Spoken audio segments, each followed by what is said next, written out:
couldn't believe when I found out that our tax money is going to prisoners, but prisoners are spending it on Suboxone, synthetic marijuana, and a whole lot of other stuff.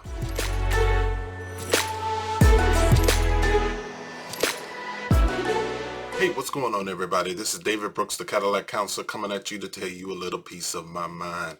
And today, I am losing my mind.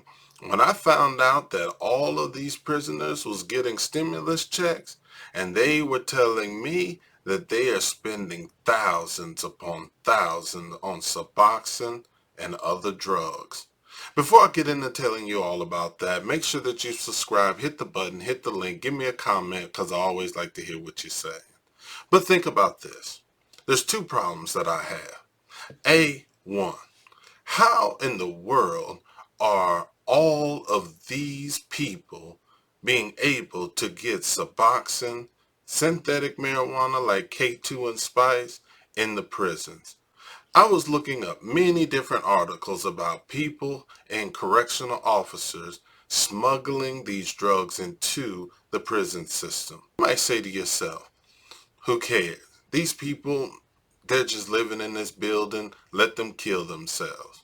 But this is the problem. In America, we look at rehabilitation is in the correctional facilities. So when people get sentenced, the judge is thinking this is going to rehabilitate people. No, it's not the way it goes. Majority of the people that get incarcerated do have a drug and alcohol problem. What happens? They go into prison, they get behind those walls, and they can get more drugs than you can get on the street. It's that easy. It's everywhere. Suboxone, people are leaving the streets with opioid problems, and then they go into prison and they get strung out on Suboxone. Most of them on Suboxone are got debt. They owe. That's the reason why they're getting stabbed and why they're getting cut up and why they're getting killed.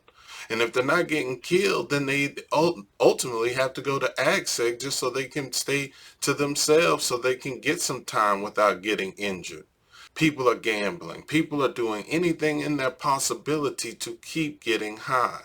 I go and do these assessments and I ask people, how long have you been sober in the last 30 days? How long have you been sober for the last 6 months? Now, they've been incarcerated for years. Some of these people, they give me 0 days. I haven't been sober for 0 days. Whether it's 30 days, whether it's 6 months. So what's the problem? When people go in with an addiction and they've robbed somebody or they committed some crime, then we send them to a building that they could ultimately get all the drugs that they want. So what happens? They come back just as bad or worse than they went in. So this is what we do as Americans. We give stimulus checks. Now these stimulus checks still go out to everyone, whether they're in prison or not. Maybe if they have some type of debt that they owe or they have some child support, but these could not be taken up by child support. So what happened? All of these prisoners got thousands of dollars put into their bank accounts. So what happens? Their family, they want to support them, so they send this money into the prison. Next thing you know, there are more Suboxone. The need for drugs is just high because everybody has money. So now that everybody has money, now all of the prices go up. So that means the harm goes up. The whole black market goes up. That means there's more money for the correctional officers when they're smuggling this in. All of the different facets in the prison all become more successful or benefit from people's addictions. People, we have watched thousands upon thousands of millions and billions of dollars going out to Americans. Now, don't get me wrong, there's a lot of Americans that don't have the money. They couldn't pay their rent during this time of need. I know for me as a business person, I worked very hard to stay afloat. But now we look at all this money. Why do prisoners need all of this money? Now, if they need a lawyer, they're using it for good purposes, but none of them really are saving it. There's maybe a few that I've talked to that said they're saving it for when they get out.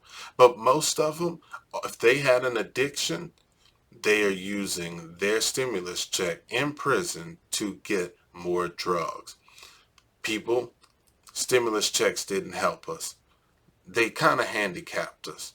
Even people on the streets that had addiction issues, a lot of them died. Too much money all at one time. People, we need to take a look at what's going on in America. Don't close your eyes. Keep your eyes open. But I'm going to tell you one thing. There is tons and tons of drugs running around the correctional facilities. These stimulus checks sure didn't help it. It's David Brooks, the Cadillac Counselor, just reporting some uncut news that's coming from the streets. But we need to keep an eye out. It's David Brooks, the Cadillac Counselor. Take it easy. Bye.